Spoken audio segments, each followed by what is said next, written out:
biohacking is now the new buzzword. Everybody is now a wannabe biohacker. Basic biohacking is just, for me, biohacking is going further. It's looking at interventions that may not be proven yet. A true biohacker is someone looking to biohack their biology outside the norms. We've normalized what feeling like 50 or 60% feels like. Like everybody's baseline now is actually quite shit now. If you ever spend any amount of time outside of that, like you get a glimpse of 60% or 70% or 80%, you're like, holy shit, what is going on here? I'm a biohacker now. You're not. It's just you've removed some of the things that were making you perform at such a, suboptimal level in the first place. The problem is people think peptides are a shortcut to doing the hard work. They're not. They're more expensive and you're injecting. Ready? Spaghetti. Alrighty, what's going on, guys and girls? Good morning, good evening, good afternoon. Welcome back to the podcast. You will notice we're in a slightly different location today for this podcast. That may be because of my mishap on the booking schedule. So shout out to this new podcast studio that has been able to accommodate us on very, very short notice. My guest today is someone that is extremely close to me from a personal standpoint. For those of you that follow me on social media, you will know that we have a blood and genetic testing facet of the Quantum Club, and that wouldn't exist without the lady that's sitting in front of me now. So basically all of the consults, all of the prescription, everything to do with the blood and genetic testing part of the business comes from you. So Deanna, if you'd like to introduce yourself, tell everyone a little bit about who you are, where you come from, what's your story, and introduce yourself. Sure. So my name's Fiona Chin. I've been a naturopath for a bit over 20 plus something years. Traditional naturopathic training. I work for Dr Joe for ages as well. So I'm right into the old quantum mechanics, quantum physics, all of those sort of things, cross between science and I guess consciousness, how they overlap and how to work with them. But I like my science. I like to be, everything's grounded. When I'm working with patients, I hate guessing. I like to make sure that we've got, testing and all those kind of things. But then when I was 30, I was diagnosed with MS. So that definitely took me down a different journey. And then 2015, I had a massive horse riding accident and a spinal cord injury got missed by a certain hospital in a certain state that I'm sitting in now, but we won't go there. And I had a spinal clot bleed into the cord, which everyone just put down to MS, which so happens when people have chronic disease. People group everything in there and say, it's just your MS. I'm like, I didn't have numb feet before I fell off the horse. So that was that. And then that was a very slow onset. So I've actually taken my leg off, but I wear when I say leg off, my leg's on, but I wear a bionic leg attachment that you've seen that just stabilizes his leg so I can walk better. So that journey. And then I fell and broke my leg 3 years ago and I was like, fuck this. Immobility on top of immobility. And you know me well enough to know that I am an adventurous go-getter. I was hanging off mountains, riding horses. I come from a very high baseline of athleticism. And when I broke my leg, they're like, for you, it'll be a 6-month recovery. It's going to be longer. And I'm like, I don't have 6 months to feel sorry for myself and walking's already tough. So that's how I found that biohacking rabbit hole and led me down the route of things like peptides and BPC 157 and TB 500 because I'm looking at ways to heal myself faster. And that trajectory, as they say, nothing happens for no reason. I can see why breaking my leg was a really important thing. And so that really set off a whole different part of my journey. And that sort of led me on this amazing journey to where I am now. I'm working with amazing people in the States. I've got a huge team around me.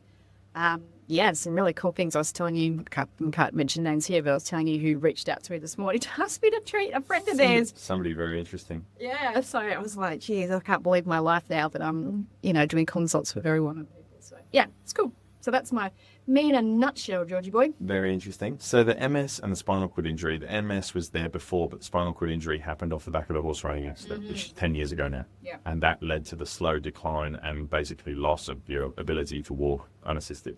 Yeah, that's the theory. And, everybody tries to lump everything into the MS. I had no spinal cord lesions. So for people that don't know much about MS, spinal cord lesions are much harder to heal and will have a greater impact on things like mobility, bladder, bowel control, all those kind of things, because obviously it's like having a spinal cord injury, sort of. Your cord gets damaged. I've got 40 lesions through my cord. So my cord is like moth, sweat and ate it. But if you have a proper good look on a deep MRI, and only one neurologist picked it up. You can see dried blood through T11 through my cord. And my symptoms only started after I had the riding accident, and they were instant. And there's a certain reflex that people look for in hospital, which is the anal flex reflex.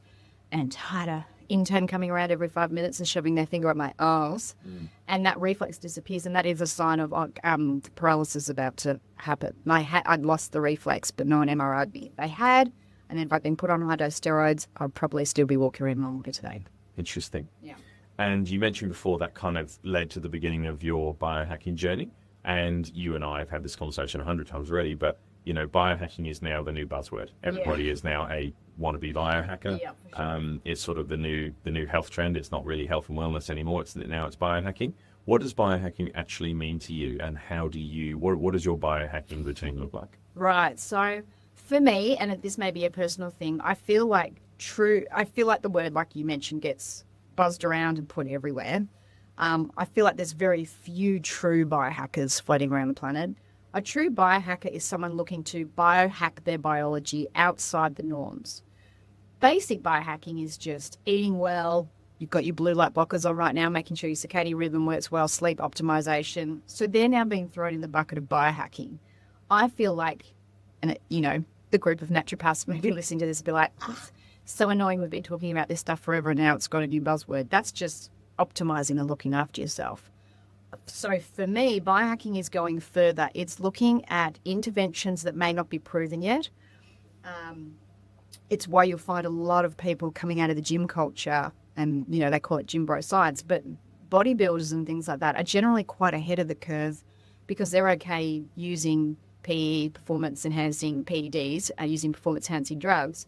And so they're often looking at new molecules way before everybody else and trialing things way before clinical trials and things are going through. So for me, the definition of a biohacker is someone that is sitting on the frontier, trying out molecules that maybe not quite proven yet. They're hacking without maybe the full background or the full science that they needed, because people like me who are sick of waiting for science to catch up with a spinal cord and MS injury, and I go down the rabbit hole of finding a molecule that goes, this regenerates the spinal cord. I'm like, I can't get it. I have to make it myself. So for me, a biohacker is someone really living on the edge with that. And the other thing I'd say about biohacker, and I think it's Dave Asprey that coined the term, they live and breathe it. It's not something that you do part-time.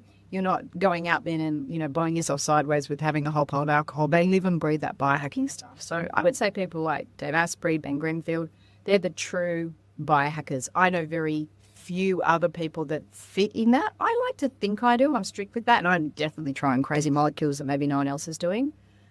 So that would be my classic definition. I think the rest of it that's been thrown in that bucket is just actually looking after yourself. Looking after yourself, yeah. And I feel like as well, we've also normalized, you and I have had this conversation before, we've normalized what feeling like 50 or 60% feels like. Like everybody's baseline now is actually quite shit. Yeah. People just live at 40 or 50% inflammation, struggling with energy, focus, cognition, etc. Because we've normalized what feeling like shit is, and being part of our everyday routine has become part of the furniture now. If you ever spend any amount of time outside of that, like you get a glimpse of 60% or 70% or 80%, you're like, holy shit, what is going on here? I'm a biohacker now. You're not. It's just you've removed some of the things that were making you perform at such a suboptimal level in the first place.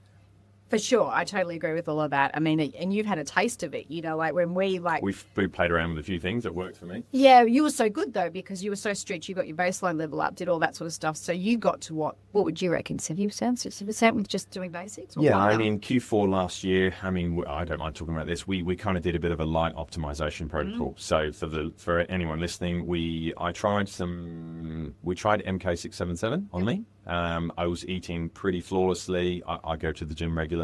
We tried MK and you nailed your light circadian light.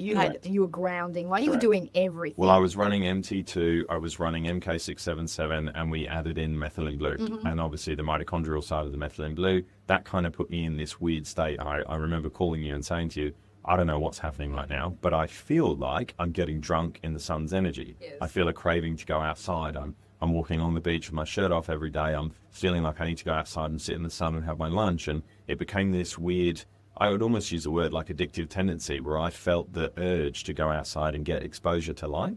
And I didn't really change anything else. Training the same, literally ate the same food. We just added a few things that were kind of light optimizers, or things that potentially would improve my ability to synthesize the sun's energy. And that sent me on a warpath. I was like, I feel invincible right now. My strength has gone up. I put on quite a lot of size quickly, etc. And it's kind of like I think we were bridging on the side of the woo-woo topic there, because we're essentially light beings, right? And if you subscribe, if you're going to go there, light optimized, you become a light being. If you subscribe to the narrative that human beings are light beings and we get optimized from the sun's energy, I feel like I had a brief, maybe 6 to 8 week exposure to what that felt like. And for me, I was like, this is incredible. I haven't really changed too much. We haven't added anything. I'm not really injecting anything. It's basically, it was pretty simple. And for me, that's probably one of the best.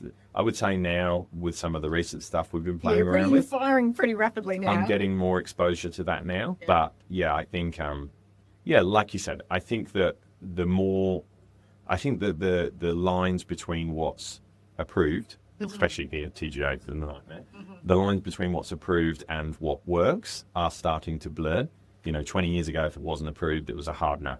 Now it's like, not approved doesn't mean not good. It just means we're behind the 8 ball a little bit. And some of the stuff, you more so than me, but some of the stuff we've played around with is on that side of the fence. But that doesn't mean it doesn't work.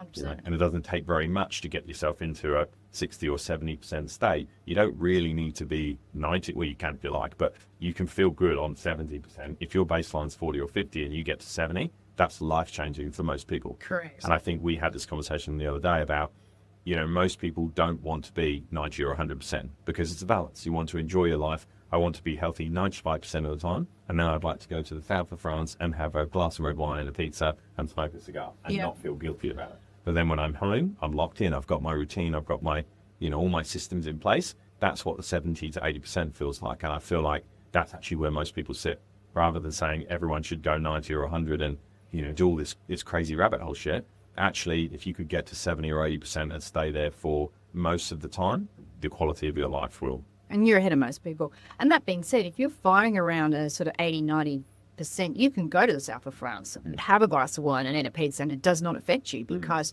you're no longer sensitive to food. You've got a great gut microbiome. Your liver's detoxing rapidly. But to your point about how you went outside and craved the sun, you no longer crave that lifestyle. So it just becomes something that you do.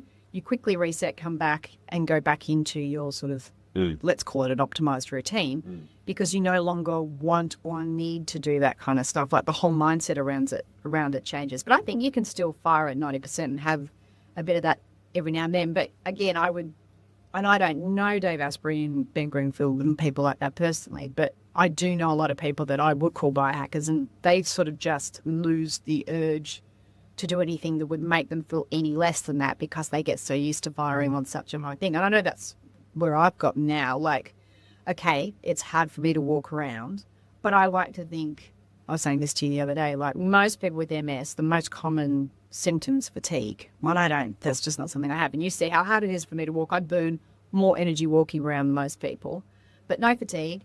My brain works, I like to think, pretty well, and I've got extra energy. And, especially when I'm optimized, I'm like you, I look up and I'm like, it's 11 o'clock at night. How the heck did that happen? I've been working, and I've been on fire, and my brain's like, go, and so switched in and locked in. And then emotional regulation's great. Like nothing seems to trigger you. Your stress levels even out. And I'm like, yeah, this is good. This is good. Yeah. I don't want to deviate too much from this because this has me in a good spot. Yeah. Cognition's good. Memory's good. Focus is good. Your ability to learn and obtain information. And because I've got a health condition, I'm like, why now would I do anything that would jeopardize it takes so long to heal the central nervous system. That might be a limiting belief, but science says that, to re-sprout myelin and neurons, especially in the spinal cord, is going to be the slower process for me. So if I'm optimized and I can stay there, it should free up, and I'm using some pretty cool molecules and peptides, it should free up energy for my spinal cord to heal. But I need all that energy to go there. So I haven't drunk this year. Like I'm in the gym 5 days a week. I eat all organic. Like I'm so strict with that sort of stuff and get my light optimization, sleep, because I want to free up any spare energy I have to go into that spinal cord to hopefully reverse or start sprouting new, myelin and neurons. So the other day I asked you, out of everything, you're quite well versed in terms of, shall we say, anti-aging protocols. You've done stem cells, you've done exomes, you've been to Mexico lots of times, etc. You name it, I've done it. If there's a list of things to try, you've tried them all. Yep. Out of everything that you've tried in terms of health optimization, what is the most beneficial thing that you have done for your health since beginning your biohacking journey, shall we say? Yeah, and it's interesting because most people assume I'm going to say something like stem cells or exosomes or V cells, all the big expensive stuff. But no, as I said to you, the biggest ROI for me has been the peptides. Again, I do take unusual ones that general public don't have access to. And that's, I think, the universe, we can get onto that topic later. I've been very blessed about how that has just opened up and I have got access to that stuff. But I'm on Peptide 1. I've just got some ISP that's gone in there. I'm running some penal on. I'm running some other cool things in there. But definitely the Clotho for me was a game changer. It's the one that it goes in and I notice it straight away. And for the people that are listening that don't know what Clotho is, what is that? So Clotho, there's recumbent Clotho, BioLongevity. I actually just bought that out. I'm not talking about that one. I'm talking about Clotho Peptide 1. So it's dosed differently. It works slightly differently. It's a signaling molecule for something called cloth in the body, naturally occurring. All mammals produce it. So it was discovered by, and I can't remember the name of it, which is terrible, but I know the doctor that I worked in the US has met this guy. It was discovered back in the 80s that we called them knockout mice that had the gene knocked out for Clotho had a 35% reduced lifespan versus mice that overexpressed Clotho. And then mice that overexpressed Clotho lived 35% longer, which in mice years is like 5 to 6 years. Now, it's a long time. They were it's not quite double, obviously, but they were living a lot longer. Clotho, we know in all our, let's call it gerontolic kind of diseases of things like Alzheimer's, Parkinson's disease, chronic kidney disease, which is an area I specialise in, they all have declined Clotho levels associated with it. So now I know some people have now been able to completely reverse aging or stop the cells. It's Dave Sinclair, I think his name is. The Aussie guy. Yes, has found to do that. Clotho isn't involved in that, but Clotho is a big one that will put the handbrake on the aging process. Now, I want to be clear. I have no interest in living till I'm 120, but I want to live with a really good long lifespan. I don't want to be a burden on my family. I've got no children, so there's no one there to look after me. I have no interest in someone wiping my ass and pulling drool off my face. No. So for me, it's about increasing, my health span. So Clotho is technically meant to do that. Darken the hair on your head. It'll make your mitochondria work more effectively, and it signals everywhere through the body. So better skin, better energy, better mitochondrial function. It boosts and re-regulates the immune system. Studies showing the reason that I like it is it remyelinates. So in MS, you lose myelin, which is you can see that the cord around here, that disappears, and so therefore the electrical signal doesn't work properly. So it stimulates myelin production, helps neurons. I'm pretty sure it helps regulate the whole nervous system because my ability to emotionally regulate has gone through the roof since having it. Since starting it. Yeah. My skin looks better. I mean, I was looking at photos from me from 10 years ago, or even 5 years ago. And fair enough, I went through a hugely stressful period to now. And yes, I've had stem cells and all those sort of things, but I definitely look younger. At the moment, I feel like I'm aging backwards a little bit. I've just redone my true age test on. Which is already good. Yeah, it was already good. Your true good. age results are already good. Yeah, I was 23, wasn't I? 26 maybe. In your 20s, mid-20s or something like that. Yeah. So I'm interested to see, because I've now been running the Clotho, to see whether that had, and I've been even stricter with my diet and I'm exercising better and all those sort of things. I'm interested to see if that's improved. Aging 20 plus years slower than you should be. Yes. Very good. So circling back, as you mentioned it, and at the moment it's kind of the buzzword. If biohacking is the new buzzword in the health sense, this is the new buzzword in the what do I do about it sense, peptides. Yeah. So everyone and their mum is currently asking about peptides. You've got people bringing them in from China. There's basically a lot of people DM me regularly saying, "Hey, I've got some peptides if you want them." And I'm like, "No, they've come from some sweatshop in China somewhere." So no, it's not for me. let's demystify the peptide thing. What is a peptide? When should people be using peptides? What are kind of the do's and don'ts of peptides?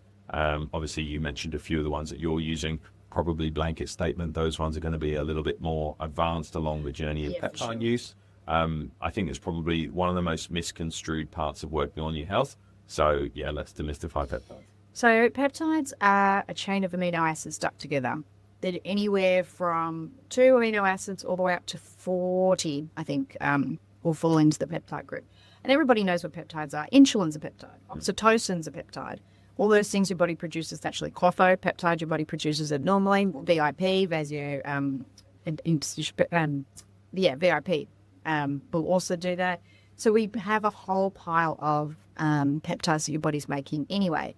So if you're a diabetic, type 1, you're taking a peptide, be it insulin, to replace what your body no longer produces. So a well-known peptide, BPC-157, most people have heard about that one. Body protective compound, comes out of the gastric juices. That one's great as it sounds like it does. It heals the gastric lining. It's great for things like leaky gut syndrome. But it also it speeds up the healing of, say, bone and joint ligament. That's the first peptide that I came across because I obviously broke my leg. So I was like, how do I speed this up? BPC-157 and TB-500 were the Wolverine stack, as it's sometimes called as. It enhances the speed of ligament repair onto bone, cartilage tissue, all those kind of things. So that's what a peptide is. Most of them are naturally occurring, but not all. You can synthesize synthetic peptides. So that's what it is. When would you use it? I think the problem is people think peptides are a shortcut to doing the hard work. They're not. You and I, with any of our clients we're working with in Content Club, I'm like, you cannot put in peptides. There's no point. They're more expensive than you're injecting. There's no point putting in a peptide until you're eating well, you've optimized your sleep, you're actually exercising, you've got that sort of routine worked out, you've managed your stress levels, and then maybe we look at using things like peptides. Because a peptide is a signaling molecule, meaning it's going to up or down regulate systems in the body, and then you've got bioregulators which change epigenetic expression. If you've got a crappy baseline, trying to up or down regulate biochemical processes in the body or using a bioregulator to change epigenetic expression, what's the point if you're not giving it the good foundations to work off? So let's say you use a bioregulator like Livogen, which unravels chromatin, which is, your DNA looks like that. It goes into the nucleus of the cell, does a little receptor site when traditional peptides does. It stretches out chromatin and it changes that little epigenetic expression like your C, G, A, C, Ts, and it improves it. But if you are eating crap, you are totally stressed, you're drinking, you're vaping, you're doing all those kind of things, you're not going to get a better epigenetic expression, or you're going to have minimal change versus if you've done all the hard work. So I'm really strict with patients is you don't put in peptide protocols until the basis is nailed. I just don't think it's worth it. So I think people think it's a shortcut. It's not. I will say caveats of things like BPC-157 and TB if you've broken your leg. Yeah, sure. They're fairly safe. We did it with my shoulder. Exactly. And that was like amazing. Notes, yeah. But I do think people have to be careful. People are looking for quick fixes because they don't want to do the hard work. And we all know you can never do it. There's no such thing as a quick fix. So if people are like, I want to use peptides, I always say, go and get the foundations right. Nail that. That'll get you, as you mentioned, to 70%. And then if you want a little bit more, you can use the peptides to get a little bit of extra juice out there. And I think that's probably, you said it before, right? Peptides are an upregulator, meaning they upregulate what's already there. If what's already there sucks, you basically, peptides aren't cheap. You spend a couple $1,000s on a peptide protocol and you've got 6 different things and you think it's going to turn you into Superman, but you're currently operating at 50%. What are you going to get? You might get a glimpse of 55. But if you're already at 70 or 80 and you're like, hey, I'm eating clean, I'm training, I'm doing all the right things, I'm actually in a really good spot, I just want to tweak, and that's fine. You don't need 5 and you don't need to spend a couple $1,000s. No. You can just get 1 or 2, depending on what your objectives and your goals are, and you'll probably find that will actually boost you from 70 to 80 because all the foundations are right and what you're upregulating is already a good baseline. Correct. The only caveat I will say is I do work with a lot of doctors who will send me patients who have done everything. And these are very sick patients, as you know. So I do work with a very sick population, long-haul COVID, long-haul vax, controversial term, I'm going to say that one, chronic mold exposure, chronic fatigue, Lyme disease, those sort of things. And it's hard to optimise those patients because they're bedridden. I do use bioregulators in those cases and then work with the doctors to put in protocols of peptides once we've got bioregulators in place. And those patients do get better. But you're working off a baseline of 20. And in those cases where nothing else works, I think because the body's so inflamed, sometimes those shortcuts do reset those patient populations. So I find they work very well in that patient population that are stuck when nothing else is working and they actually do need a signaling molecule to kind of get the body to go again. Yeah. So if they're sitting around the 20%, I find they're fabulous there to get people out of the hole that they're in. Yeah. And then you can get them up to 40%. Then they've got the energy to start doing the other things. They generally don't have that energy. Yeah. And then it works, like you said, in the people that are already firing at about 70% that want that extra juice. Yeah. For most people in between, which is the bulk of the population, I don't think people need to be taking peptides. Yep. Yep. If you're eating shit and going out and, vaping and whatnot, and you run a CJC and a Tessa stack, Yeah. it's only going to get you so far. And we've obviously seen those, so people that don't know, Ozempic and Wegovy and Mounjaro. they are GLP-1s and 2s. They are peptides. So they've exploded onto the scene that way too. So I am seeing them work for people with weight loss. I have a caveat. I think the doses Too high. are too high. And that's when you get all the side effects. I get very good results working with GPs where we microdose it. It's not what pharma recommends, but you get rid of the delayed gastric emptying. You get delayed. What pharma recommends isn't always the best advice, as we know. Yes. So that's actually an interesting topic. There's two things I'm going to come back to, but we're going here now, so we may as well go there. With the GLP-1 caveat, what kind of microdosing doses would you not recommend, because this isn't a medical recommendation, but what kind of microdoses have you found to be beneficial with GLP-1s, and what are they prescribing in a clinical setting, and sort of what's the gap between the two? I start on a 10th of the dose of what the pharma will recommend. They do in 1 shot a week. I split it over 3. Yeah.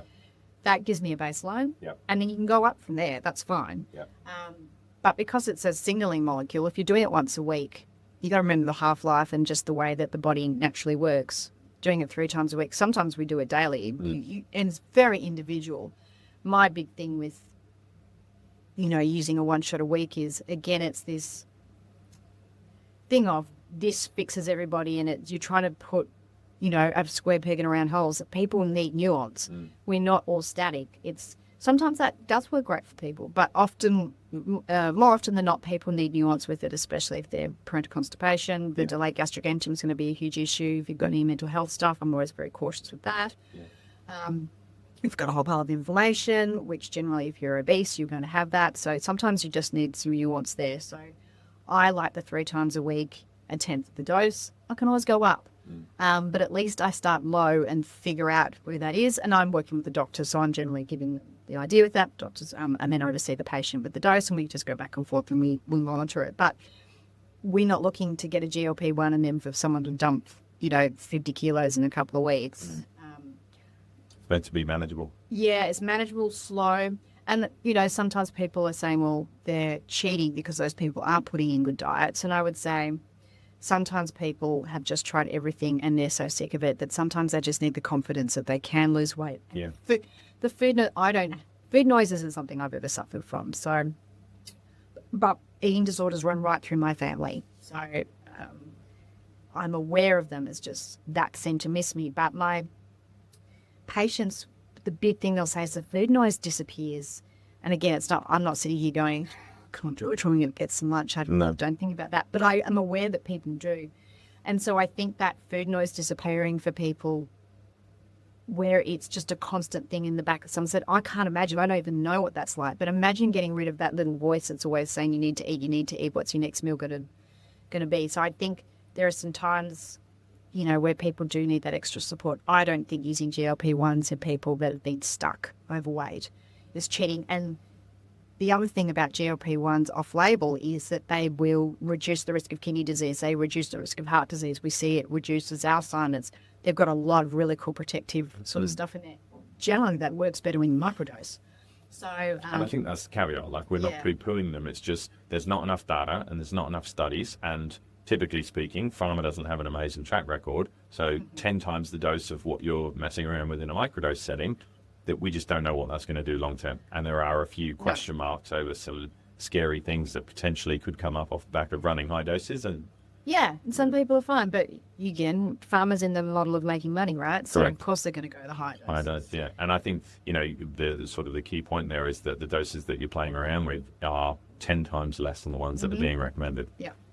And if you're getting results off of a dose that's 10 times less, then I would ask the question, well, what does a dose that's 10 times what you're using and getting results from, what's that doing to you? Yeah, exactly. And you get to, you don't get that massive muscle loss. And although the studies show that GLPs won't dump muscle loss, we run DEXAs, you'll lose the muscle that's holding up the fat. So when we're running DEXA scans, you'll see that people lose a lot of muscle around the front as they lose their bellies and things like that. But as long as you're eating enough protein and you're doing a bit of exercise, you will preserve them. So it's not actually a big issue from my understanding. Yeah. Okay, cool. So coming back, in regards to the peptides, I think probably you and I share the same opinion on this. The biggest thing if you're going to go down the peptide rabbit hole is to know where your baseline is. And the only way you know where your baseline is if you run a handful of different tests. There's a very specific reason why the tests that we do inside QC are modeled around the fact that it gives us a top-down approach on somebody's health. So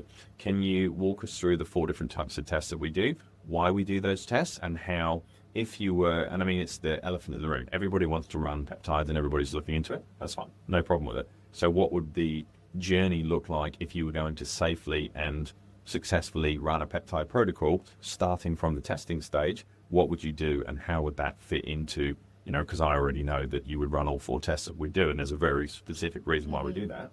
So what are the 4 tests, and how would somebody that is looking to optimize their health walk through those testing protocols and then end up at some kind of peptide protocol at the end of it? Sure. So being in Australia, I really like running something called a Nutristat, which naturopath do. In that you get total cholesterol, but you also get the subset of cholesterol. So we know what all the VLDLs are doing, cholesterol. The whole cholesterol thing is a myth. That's a topic for another day. High cholesterol actually doesn't accelerate your aging. I have high cholesterol. You do. I have really high cholesterol. Once it's an 8. But people with high cholesterol live longer as long as your triglycerides are okay and your HDL to LDL ratios. But even LDL ratio is now beginning to come under fire. Anyway, different topic. So we get a breakdown of that. We'll look at things like fibrinogen, so how clotty you are. We'll look at B12. We're looking at vitamin D levels. We're looking at thyroid antibodies, and we're looking at your hormone, how much free test guys have, because that's really important for looking at men and optimizing that way. Stress hormones, cortisol, red blood cells, so it actually looks at the health of the red blood cell. It looks at your omega-3 index, really important if there's a history of Alzheimer's or cognition, neurodegenerative sort of diseases, cardiovascular diseases. Then it will look at heavy metals in urine. It's going to look at your mineral status, protein status. Then it's going to go right to your organic acid levels, which I really like. That looks then at your Krebs cycle, looks at the health of the mitochondria. We can tell it a little bit if there's some gut sort of stuff in there. It will tell me if there's oxidative damage inside the cells, and it'll give me some nutrient readings as well, copper to zinc ratio. So that's my favourite. Not your average blood test. No, it does everything. And I said this to you the other day. You're like, what test are you scripting off or writing protocols off? It's that, basically. That's the one that we run every sort of 6 to 12 months to get an eye on what people are doing. That's such a good comprehensive test, and it will flag areas that people may not know about. So I always start with that one. We run a food sensitivity test because I like to give people an idea of what foods they might be sensitive to that might be driving inflammation through the body. We've seen that do amazing things where people just take out the foods. Like your wife's a great example. We just took out the foods and she's like, her body percentage as far as fat just disappeared because the inflammation went away. She's like, I'm at the same as when I was like fully doing a cut and training, and it was just taking out those foods she was sensitive to. And I've seen that in other people. So we do a food sensitivity test. We do IgG, an IgA, which are more delayed that's a food sensitivity. And then we also run an IgE, which is more that anaphylactic kind of reaction. But sometimes that IgE, as we've seen with a couple of our consults and people coming through QC, will show us if the immune system's really overreactive in certain areas where people don't have an anaphylaxis there, but Looks like you do. yeah. So then we go, you've got a massively overreactive immune system. There's something else going on there. So that one doubles over as a little bit of a test on other things. Then we run a DNA. We're running the MyDNA. So I think there's 99 genes and 260 SNPs in there. Something like that. Something like that. You only have to do that once. Again, genetics load the gun. Your environment's going to pull the trigger. But sometimes, especially with the mental health stuff, in a lot of your guys, when I can go through and say, has this been since childhood? And they'll say yes. And I'm like, you are genetically predisposed to having a more addictive personality or processing stress a completely different way, or actually lots of high cardio hit exercise is going to blow your inflammatory markers out the window. You're actually better doing slower resistance stuff. Or, you're going to have a hard time with mold, or you're going to have a hard time with chemicals. Your SOD genes and glutathione genes aren't working, so your antioxidant status isn't great. Vitamin D SNPs are really important for them with people with chronic disease. So we run that. And then the last test that we do, which is just sort of a nice extra thing, again, this is very biohacking world. We run the True Age test, which is looking at your Dunedin pace of age, so how fast you're aging. Anything over 1, and you've got a 57% increased risk of a, comorbidity sort of disease in 7 years. And then it'll also look at the length of your telomeres. The True Age guys, actually, I spoke to them the other day because they went from startup and blew up very quickly. So they're changing their tests all the time, but they're also looking at methylation processes on certain pathways, which will tell us your things like uridine levels and whether you can process wood smokes and, a whole pile of like little nuanced things that I sometimes look at that for peptide protocols because I can actually see the way that a pathway might have a bend to it. So sometimes that gives me a bit of extra information, but we're just basically looking at the speed of accelerating aging, which again, generally you don't want anyone above 1 is not good. Yeah. No, we want to handbrake people into the sevens, really. So that's just a nice aim to give people to work towards. So they're the tests that we're running. That gives me so much information. But do I go and put a peptide protocol together after that? No, I go in and optimize them. And, I speak to so many of your guys all the time where they're like, I just feel so amazing, and we need a brand peptide stack. 100%. Yeah, and I think that's the demystifying part of it, is that is 40 or 50 up to 70 or 75. No peptides. Haven't really done anything yet, apart from maybe supplementing for deficiencies, cleaning up your diet, reducing your inflammation, increasing your exercise routine, etc.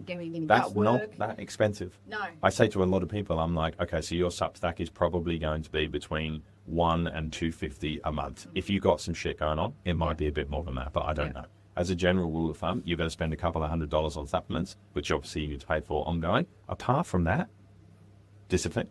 Yep. And the rest is on you, right? 100%. And you can get a lot of ROI from a handful of tests and lifestyle changes, and you're not injecting anything. No, and that's the whole point, right? Like, people don't like, and I would say this about myself, I'm unusually very disciplined.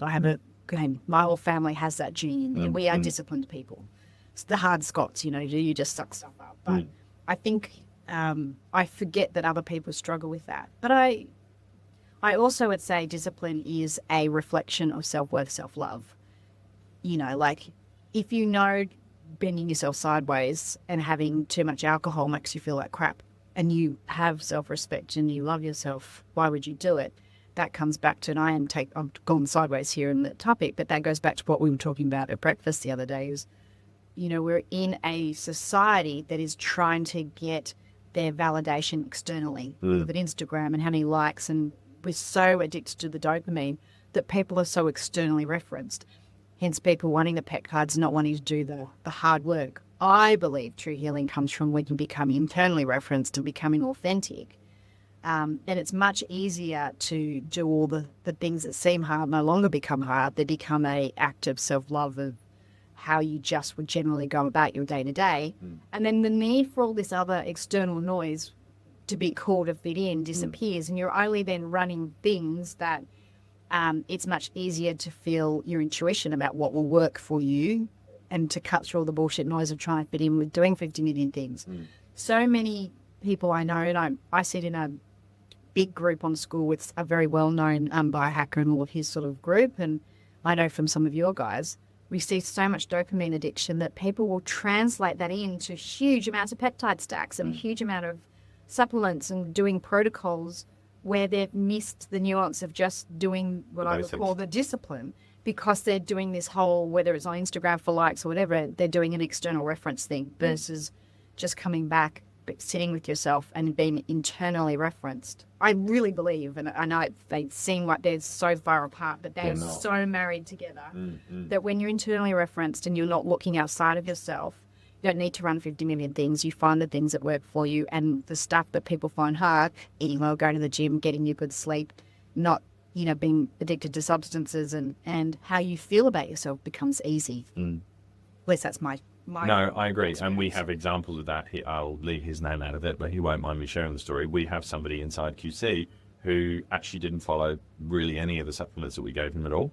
He reduced his alcohol, sure, definitely, and reduced his substance-related problems. Alcohol and substance abuse came right down. Apart from that, diet didn't get the attention that we told him to give it. No supplements consistently for longer than a couple of weeks. Yet, when we ran the True Age test at the end of the year, handbrake on the aging. So what changed? Left the 9 to 5, started his own business. Overall fulfillment, quality of life, relationship with himself, improved. Got out of a toxic relationship. Factors that we can't really test or measure, but when we look at the True Age test at the end of the year, we're like, holy shit, handbrake on the aging process. I think this Dunedin was 1.1 or something high, 1.13 down to like 0.9. Like it was like even less, wasn't it? It was like a 20%, a big reduction. Realistically, as the science says, well, hang on a minute, we didn't really do too much, but it kind of bridges into what you're saying, which is, okay, well, what's your relationship like with yourself? How good do you feel about, your behaviors and your actions, and how much does that, we're bridging into the metaphysical now, how much does that impact your, your longevity? Absolutely. And I think this is why people, let's use the GLP-1s like Monjano and Ozempic, want quick fixes, because those people are self-referencing, externally referencing. And that's why I don't mind using them, because if I've got patients where they have lost a bit of weight. My sister's a great example. She was a personal trainer and 100 and something kilos. We did it very slowly with her. She looks effing amazing. She's down at my size, and she's just, but to see the change in her mental health and how she references herself or putting boundaries, that all came with feeling better about herself. So I don't mind sometimes if we're using things like GLP-1s to help with that, as long as, this is why QC works, because you're doing the coaching with them. This is how health has to be, this whole very holistic journey. So yeah, I don't mind things if they're going to help people become more internally referenced, but I think we as a society are in trouble. We're never going to get to the bottom of things, and people aren't going to do any true healing. I don't feel like you can truly do healing as long as you're externally referencing. Yeah, and we live in that world. It's the world we live in, so navigating that is a bit difficult. I think to cap off on the peptide thing, right? So I think if you were to run all 4 of those tests, that gives us, we spoke about it way back years ago, that gives us enough data without sending them to some third world country and spending 50 grand on stem cells. That gives us enough data to get an all-round top-down approach on someone's health. Some of those tests are used for the purposes of the prescription, sure, but some of them are also markers for, well, how are we tracking? Have we done what we set out to do? Yeah. I think off the back of that, I say to most people, you're going to have some dietary changes, you're going to have some supplement changes, you're probably going to have some lifestyle changes, and you might have a handful of different supplements depending on what's in your NutriStat or if you've got something come up in the DNA test. Apart from that, you're on your way. Now that the discipline side comes in. So you've got 3 to 6 months of, have you done what we've asked you to do? Then we run your bloods again. And in running your bloods again, we start to move into, if you've been a good boy or a good girl and you've done as you're told, now you can drift towards the optimization avenue. And we've seen that with some people that have come through. The ones that have done everything you've told them to do have got amazing results. And then they've started to optimize, and they've gone like that, 50, 70, and then up from there. And I think, if we think about like the customer journey, the peptide is like 9 to 12 months after you begin. If you do every single thing with a good level of discipline, you're probably 9 to 12 months away from optimizing using peptides, because it takes that long to get the basics right. Everybody normally does. It's quite common. We have 3 months worth of gut work for basically everybody. They've got candida or they've got stuff going on in their gut health. So we spend the first 2 or 3 months doing gut only. So to answer the peptide question, that sort of journey looks like a bunch of different testing, getting the basics right, getting the foundations right, supplementing for the things that aren't quite, running optimally at the moment, and then maintaining that course for 6 to 12 months, checking everything again. Now we can start to tweak and refine. And, for the people that are listening to this, you will save yourself a lot of money doing that, because instead of you spending $2,000 on peptides when everything else is shit, just park that idea for a minute, optimize everything that you can do, I won't use the word naturally, but like organically almost, and then start to optimize afterwards. Yeah, for sure. That is the way that, at least I personally like to work. Yeah. Okay. So another topic change, because you mentioned it before and I've earmarked it to come back to it. You mentioned that some of the stuff we noticed to do with long-haul COVID, and then you mentioned some stuff to do with long-haul vax. I don't mind going there because I don't care. I don't care anymore. In regards to long-haul vax, what have you noticed come up? Because obviously we can see stuff like that in the Nitristat. So what have you noticed come up off the back of the long-haul vax, and how is that starting to play into people's health journeys now that, it's sort of come full circle that perhaps a certain something wasn't as healthy as everybody thought it was, and, we've got clients inside QC that have had adverse reactions off the back of it, and we've spent quite a lot of time, money and energy trying to undo some of that things and putting protocols in place. What's sort of the layman explanation of it all, and what have you noticed with maybe your patients, but also QC patients as well? What have you noticed? Yeah, so what I noticed with that particular intervention that was put in the 2020s is that it muddies the waters. You've got people that have got these weird, and sometimes it's a very overt, obvious vaccine reaction. I have doctors sending me those patients all the time. We took the vaccine, and within 3 weeks, my daughter suddenly could no longer string a sentence together. She became dizzy, so POTS, very common symptom of both long-haul COVID and long-haul vax. So they can't stand up, they've got racing hearts, they're absolutely fatigued, they can't sit down. So I've got maybe 4 or 5 clients at the moment that were going through year 10 or 12, and they had to drop out, and they were bedridden for a year plus, and then it's slowly crawling their way out. So that's an extreme version of that. And then the less extreme version is suddenly people are getting sick all the time. Their immune systems are tanked. They've got these weird inflammatory markers going on. They're suddenly more allergic to mold or their environment where they weren't allergic to that before. They get some weird heart stuff, or, the typical, I just had a patient the other day that blew a huge DVT, so clot, that, no history of that sort of stuff. So, and then I am seeing a lot of crazy cancers. Cerebral cancers.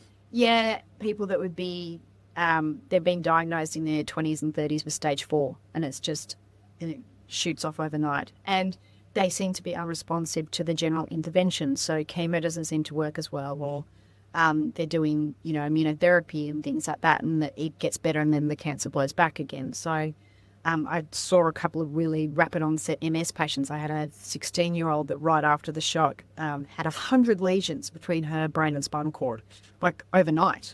I've never seen anything like that. That's crazy. So, we're seeing definitely this, what I would call the muddy waters. And it's hard to say it was definitely that, but you'll often get people say, I was well until. And I'm definitely seeing people get sicker, like they're picking up every cold and flu under the sun, even though they're vaccinated. So they just don't recover quite as well as they used to. So, and then microclots, there's a really great physician in South Africa that does a lot of work with that, where we've got the screening, where we can see all these microclots, and those patients have some crazy symptoms going on that way. It's very, very, very, George. Like, it's all over the place. Yeah, 100%. So for the people that are listening, that they know, they will have heard the terminology long-haul COVID before. They potentially haven't heard the terminology long-haul vax. What is the difference between the two? Long-haul COVID it came on definitively after having COVID, and the person never really recovered after an infection. Long-haul vax, these people may never have had a hardcore COVID infection that they're aware of. It generally started after their second or third booster. generally the second booster. They'll have had the first one, and they might have had a bit of dizziness, and they felt a bit sick for like a couple of weeks, more than other people. And then they sort of got better. Then they had the booster, and then the symptoms came back and they lasted longer, and either that didn't go away or they were on the third booster and they went sideways from there. And you could go, and they would say to you that it was never really after a COVID infections after the vaccine. I actually had an email from a patient this morning that a doctor in Sydney and I are working with together, and she went and saw a new neurologist, and the neurologist, we knew it was long haul vax, and we all had that suspicion, but no doctors would go near that to diagnose it.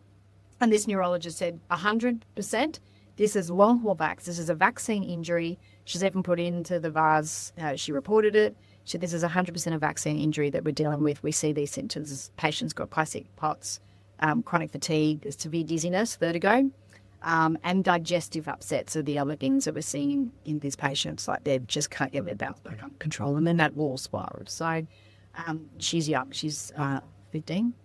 So yeah, and failure to thrive too. Like she looks like she's 12. So but that, I was blown away. I got the email this morning or yesterday just confirming that that's the neurologist had definitively wanted to do that. So, and then you've got a murky one where you're not sure. Like people had the vaccine, yet they got a really bad COVID even though they were vaccinated, and then after that they got really bad, and then so it's all mixed in together. You're not sure if it's long haul COVID or long haul vax or a combination, because they'll often say they felt very unwell after the vaccine and had what I call symptoms that are not usual for a vaccine, and it looked like they were already starting to fall down a hole, and then they actually got COVID and that just pushed them over the edge. So you've got combined both.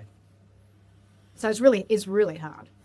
And no one wants to touch it, no one wants to talk about it. It's definitely now more been recognised 100%. That we've had, people are speaking up about it. Like I say, this was a neurologist that said 100% this is what it is.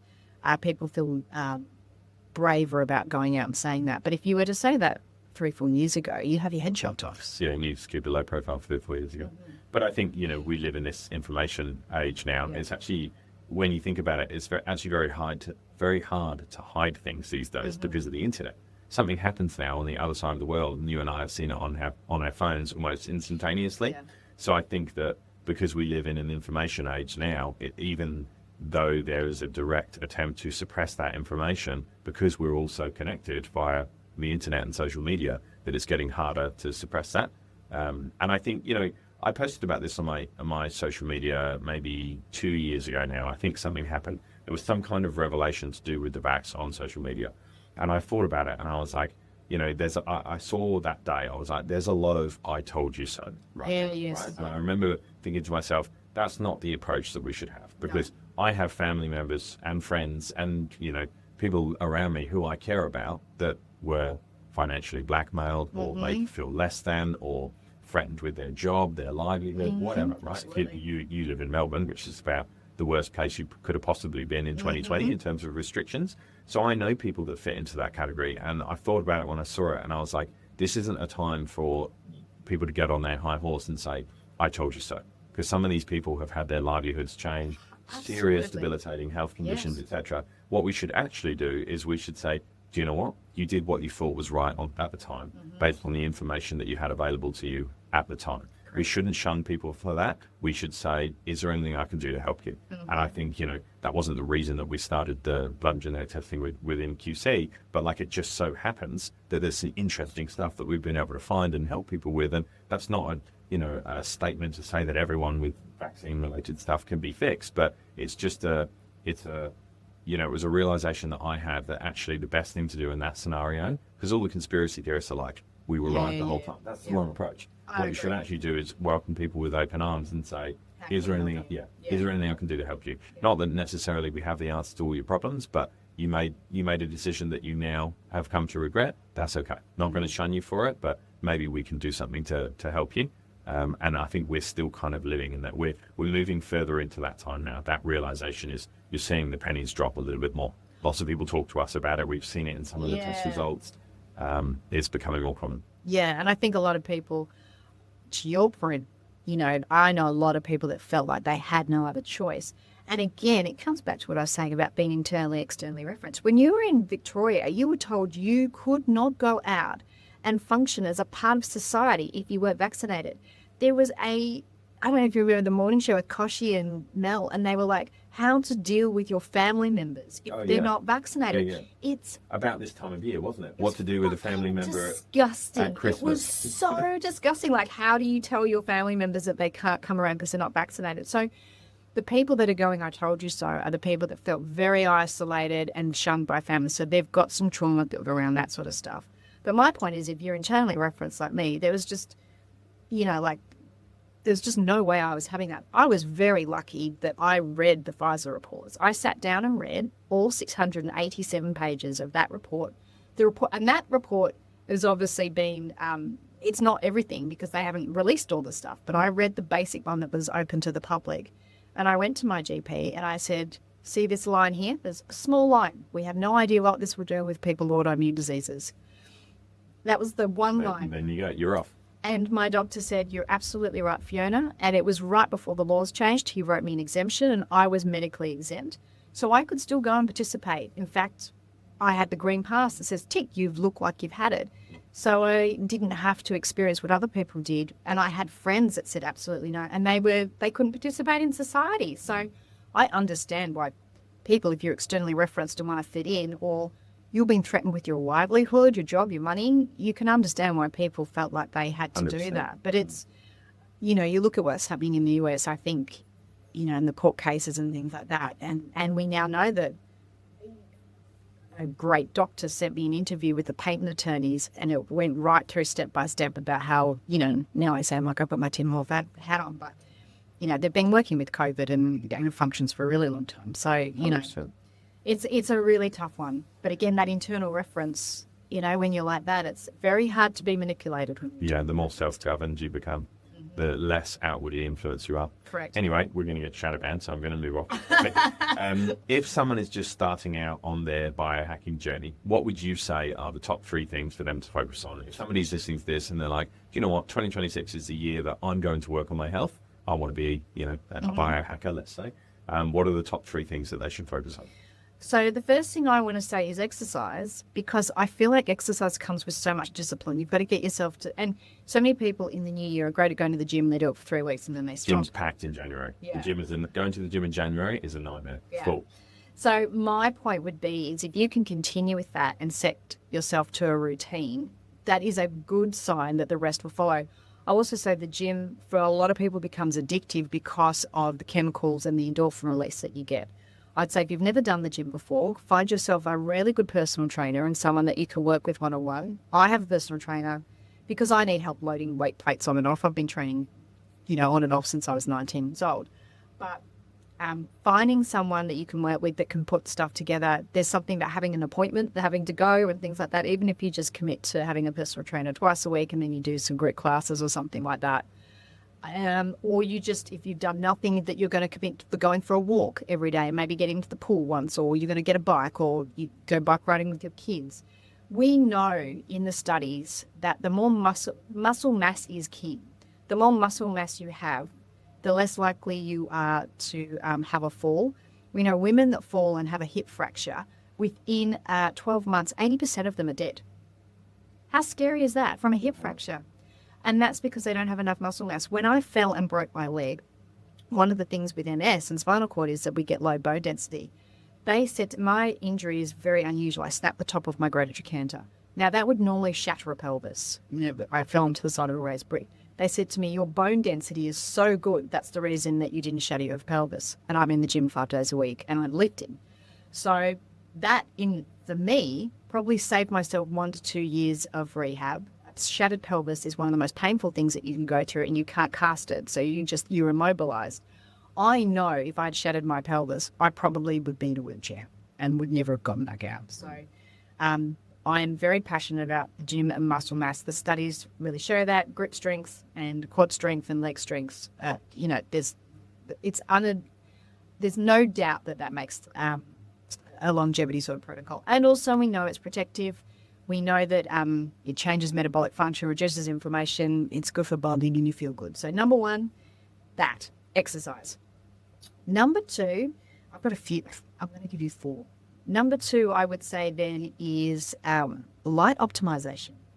Underrated, but we spend so much time under lights. And, we spoke about it earlier where you got almost addicted to the light.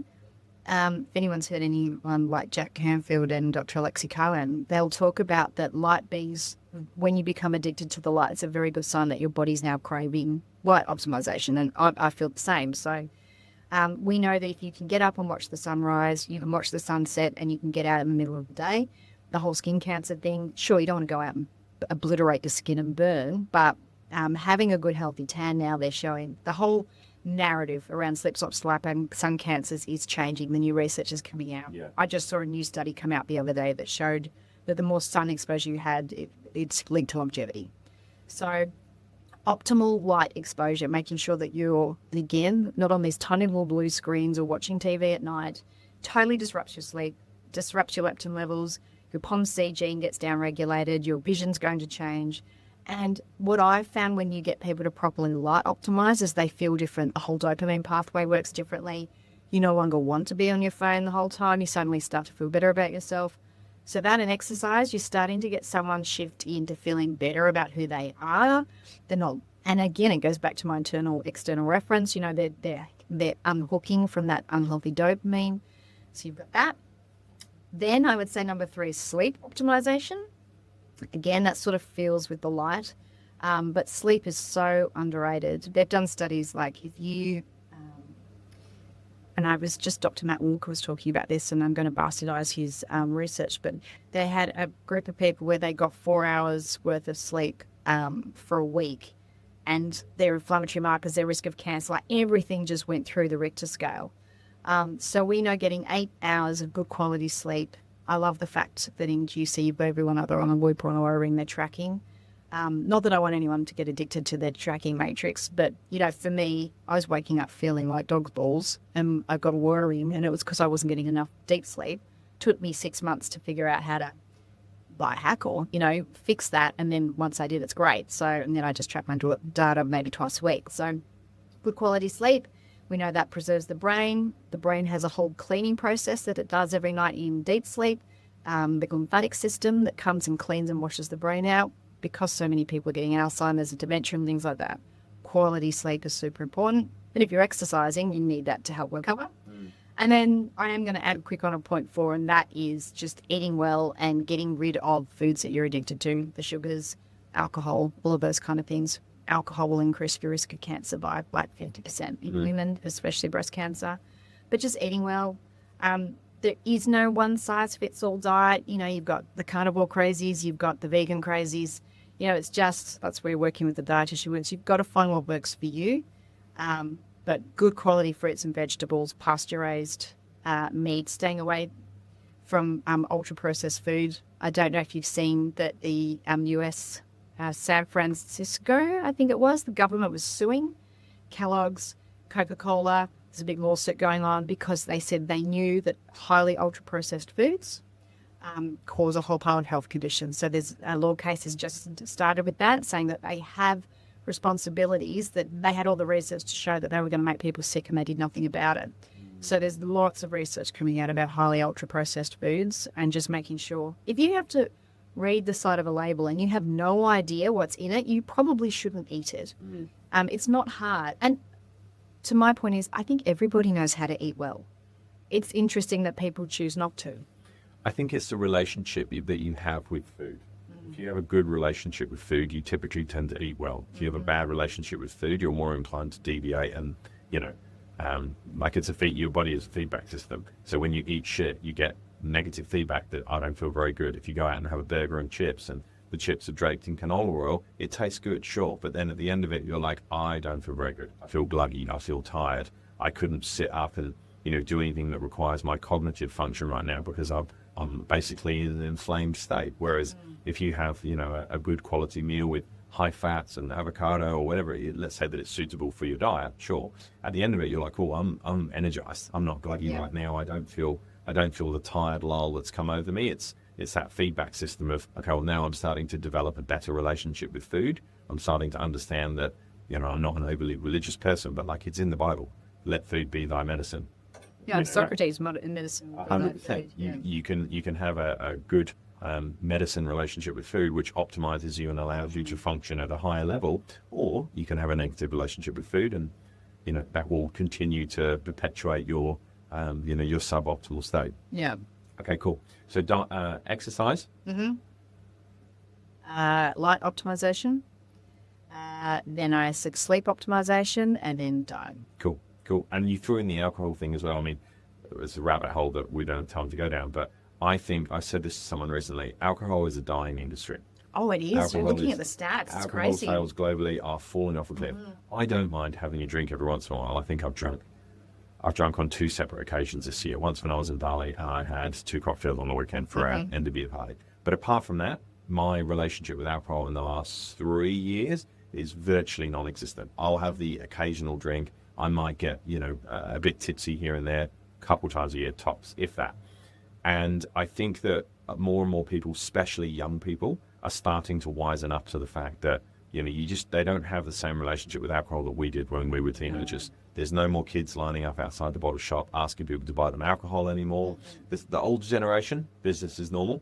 Old guy goes to the pub, same 6-pack of beer on his way home, etc., etc. That's all business as normal. But the younger generation have gone, this isn't good. I'm trying to escape the matrix, build my online business, get into a good physically optimized state. Alcohol is basically an Uno reverse on all of those things. 100%. Yeah. I need to cut it out. And people can't afford it. Yeah, and I've noticed that the last couple of years, I'm like, interesting, like the overall population, especially younger people's relationship with alcohol, is changing. Yeah, no, I've seen the stats in that. It's interesting. Okay, so I'm going to switch gears a little bit because we're both interested in the mind and consciousness. What is it that interests you the most about neuroscience and the brain? Why? How have you come to be in that world? There's a bit about your past that we haven't gone down yet. What is it about neuroscience and the study of our relationship with consciousness and the brain that it has piqued your interest? All right, so I'm going to go right back to when I was 3. I had an imaginary friend. Have I told you this story? I feel like you have, but not for a long time, maybe. Okay. Just so people get an understanding of why I sit all over the place in spectrum of hardcore science and then all the way out to the metaphysical. So when I was 3 years old, I had an imaginary friend, Goose Gander. Now, I don't really remember. I remember drawing pictures of him and all those kind of things. Now, my parents, who, my dad was a forestry consultant, my mum's a social worker, they're like Midtown. They're not hardcore believing stuff. But they would hear male voices in my room at night. And I thought that was my sister-in-law. They're like, wow, I can really do some impersonation. Then one night, Mum and Dad are in bed, and Mum said this presence floated into the room. And she was like, WTF? She's like to my dad, can you see that? My dad was like, yes. She's like, turn the fucking light on. It turned the light on. It's still there. And Mum said it didn't feel great. It felt like it tried to get inside them. So they both have a proper freak out. They sing to it, and they eventually do the Lord's Prayer. And after what feels like hours, it disappears. The next morning, I tootle out into the kitchen. I tie my dad up into the chair. I put my fingers to his head like a gun, and I remember doing this. I said, you sent my friend away. Now I have to kill you. You were 3. I was 3. So, and I remember I was angry. They sent my imaginary friend away. Not so imaginary.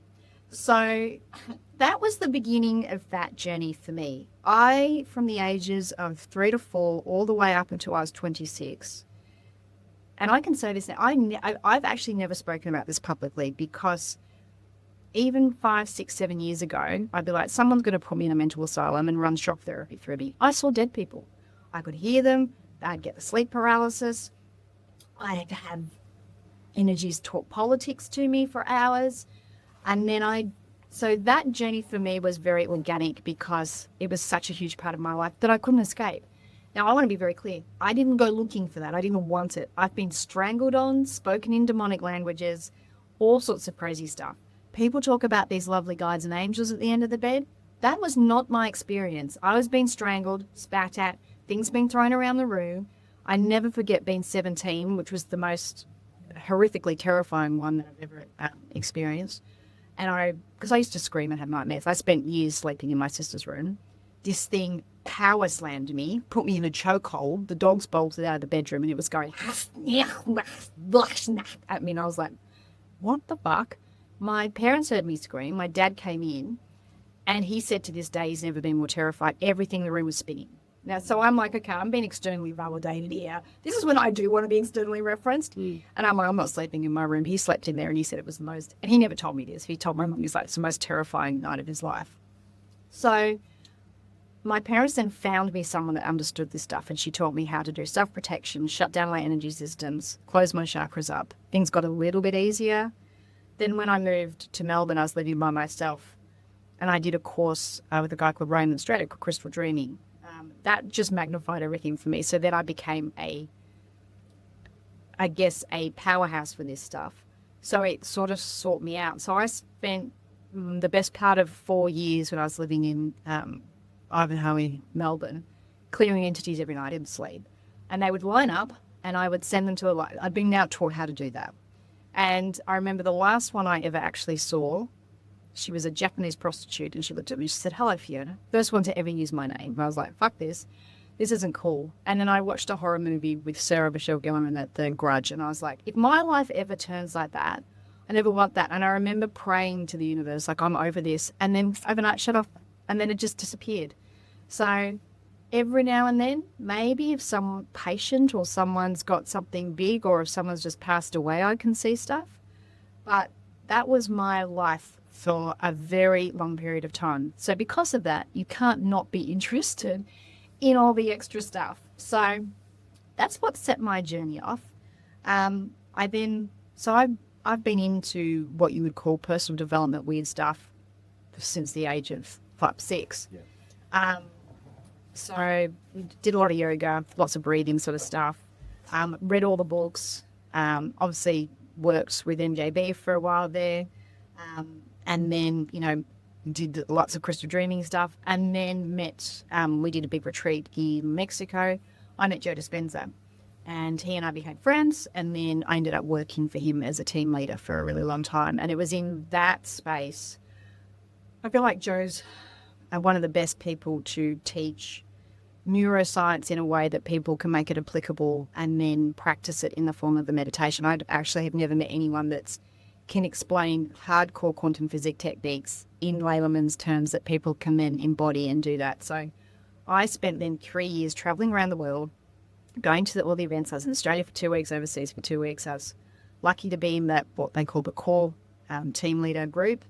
And then I ran the lead on the, with a couple of other team leaders, on the coherence healings. So we would set all of that up. I was writing the data behind the scenes of that. And I saw amazing things in the Dr. Joe events. I watched people that were blind get their sight back.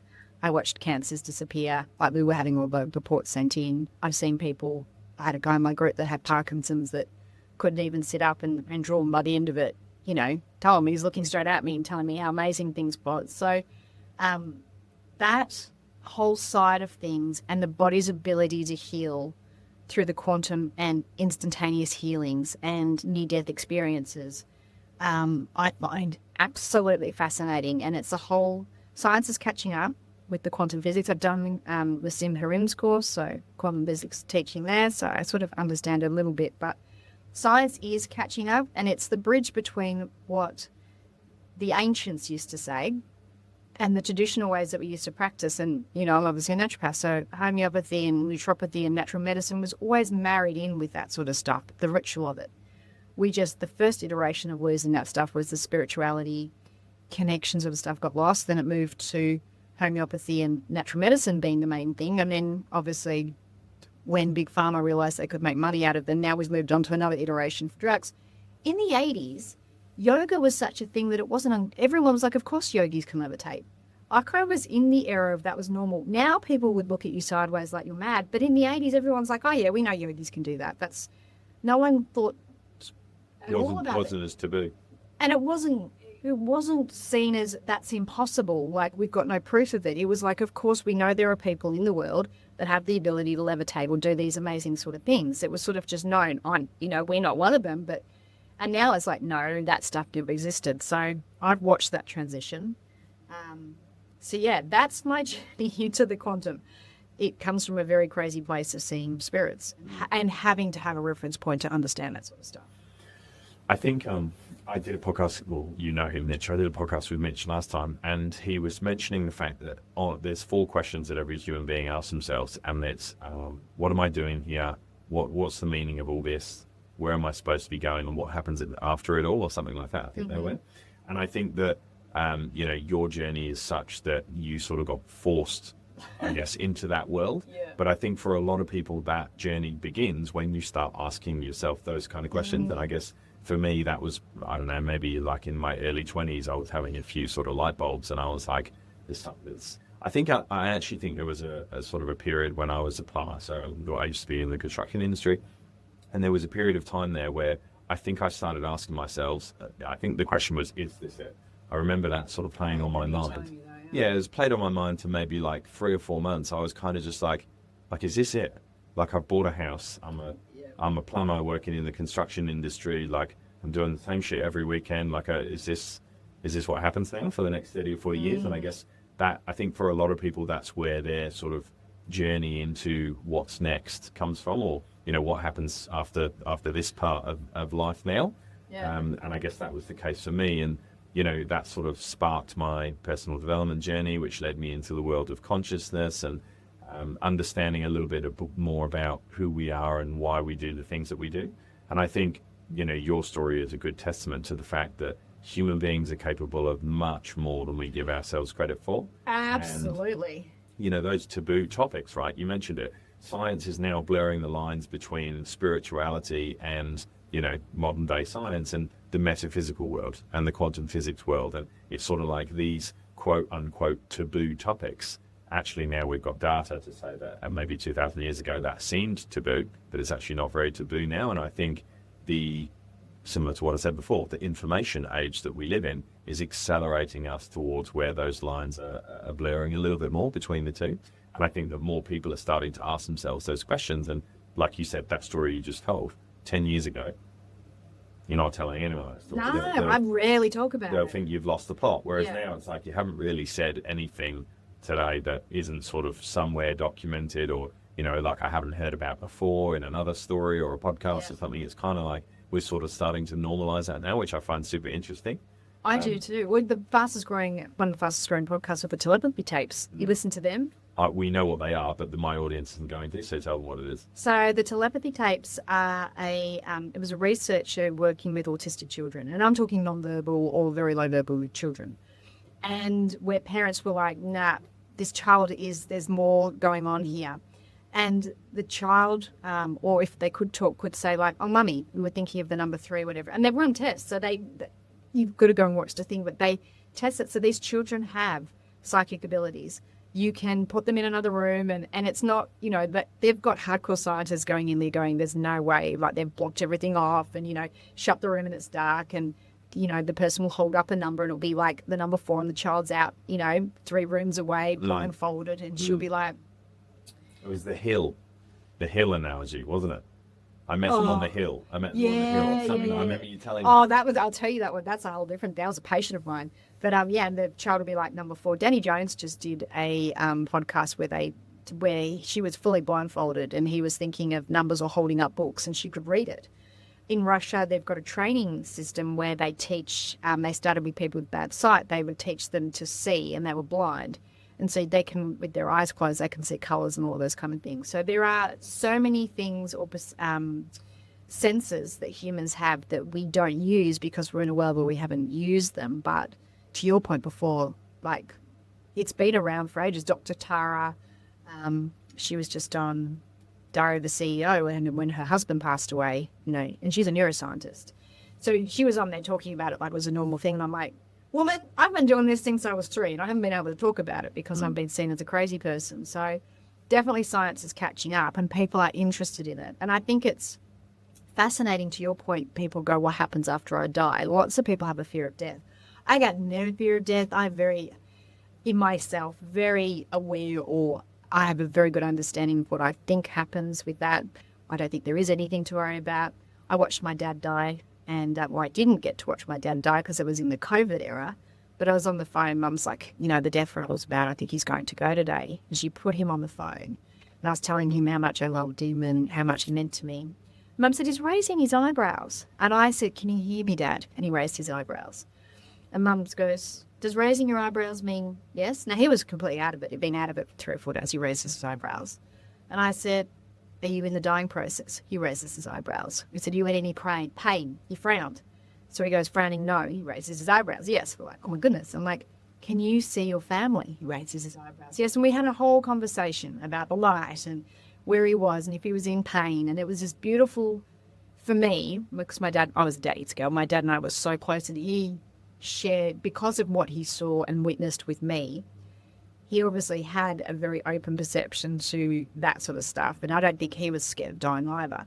So we had this beautiful conversation with him, raising alone his eyebrows as he passed away. And he waited for my sister and her husband to arrive, and then he was gone. So it was such a beautiful gift that he gave me, because it was sort of confirmation about, my journey and everything, and he and our bond. So yeah, I think also because I don't have a fear of death, it also makes you a little bit more fearless in life to live life. I have no problems living life to the fullest, especially. They say you've got no problems, so you've got a health problem, and you've got one problem. Yeah. That's so true. But, that whole other side and that world, I think it's important that we don't lose that or that connection to it when we are physicians or we're working with patients, and just in general when we're working with people with day-to-day, just to have that, what's the word, awareness or connection to it, that there is a whole pile of things that we cannot see in just how people interact and the energy and all of those kind of things, that we have a bigger influence on people with our energy state and how we are and how we sit with people. And all of those things, everything. And I'm very aware of that with patients, and I see all my patients via Zoom. But often, especially, I only see patients now referred from other doctors, or if they're coming from QC. And because I know they've had all their history and data taken and things like that, 9 times out of 10, I'm just saying, I've already got your history. I said, I just want to sit with you and give you space to do whatever you need to do. And most of the time they'll cry, and I'm like, that's what I can bring to the table, is give this different experience of healing and health, and just let this person feel held, let them feel safe and seen, and hopefully get them to, without reliving trauma, sort of actually slave off or feel like they can peel that part away from, because that can contribute to their healing. And it definitely does. Okay, question. This is off script, but you made me think about it now. What do you think happens when you die? Well, my experience from dealing with all the dead people is that I don't believe in a heaven and a hell per se. I believe that life is the universe, its way of experiencing itself in every different form. So it, of course, has to have someone that can't, that's on crutches, and I'm an experience of a total. We're drops of an ocean. We return back to the ocean.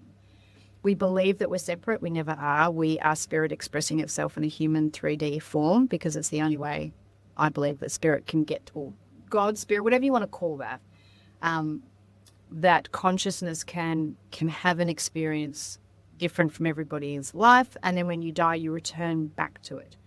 I like the idea, or I believe in the idea of past lives. I believe that we go back through again if we choose to, that we get reincarnated, that we've got soul families. That we make agreements when we come down here, that you and I must have had an agreement up there that we would do a business together. We have a chat about that and how we're going to do that. This is a good, we've got a good agreement going on. Sometimes I feel like people might go, I need to learn how to forgive. I'm this advanced soul and I haven't learned how to do that yet. I'm going to incarnate, because when we return after we die to source, it's a lovely blissful state and everything is love and connected. But you don't learn or grow or do anything there. You have to have that perturbation to be able to have an experience, to challenge or think differently. So when we come to Earth, we might go, look, I really want to learn to forgive this time. The only way I'm going to do that, what's some really horrendous thing that's going to happen? You know what? I'm going to have to be a drunk driver's going to have to hit my car and kill my entire family and put me in a wheelchair. And I'm going to have to learn to forgive that person. Okay, who wants to be the soul that's going to be the drunk driver? All the souls are like, fuck that, we're not doing that. And eventually someone says, you know what? I love you enough and I really want you to have that experience, and I need to come to Earth to forgive myself. So this is perfect. We're going to incarnate together and I'm going to do that for you. And I feel like this is just, whether I'm right or wrong, but, the way I said is this is just a big playground of how we learn to evolve and how we learn to grow. And when you see that, you see that there is no right or wrong, and that there are no accidents, and that everybody is here for everybody's betterment. And then it's much easier to regulate yourself emotionally and have a better time when you go, this is just a big Things game. are just on the way and not in the way. 100%. And I've had a tough time the last 3 or 4 years. I would say probably this year's been actually amazing for me. I know not everybody has loved 2025. It's been fabulous for me. But 2020 to 2024 was the toughest 4 years that I've been through. And when you're in it, I get to people listening, if you're in it, it's hard to see, because I was really like, I miss the fucking fine print of this life. Like, I'm like, can't walk anymore, and I'm like, I can't ride my horses anymore, and I can't do all these things. But hopefully I'd like to think that my refractory period is shorter than other people because I've done so much work. I've been in year 5 of this. I'm like, that shit that I went through was the best fucking thing that I ever went through, and I wouldn't change any of it. I needed to go through all of it. True. And I would never put myself in a situation like that again. I, know how to set my boundaries. Just because I'm on crutches and have a leg brace doesn't mean that I'm any less of a person. It doesn't mean that I'm unlovable. That was a big thing I think I had to come and learn how to love myself when things don't sit in the box of what I think lovable looks like. I'm like, what a fucking blessing. And let's say it does get worse and I end up in a wheelchair. That's fine. It doesn't change who I am. So they've been all my lessons. So I can look at that and go, that was fucking amazing. Well, that was great. I get when people have been through stuff that it's harder to do that. But my suggestion is being able to do it a different way is a great way to set yourself free.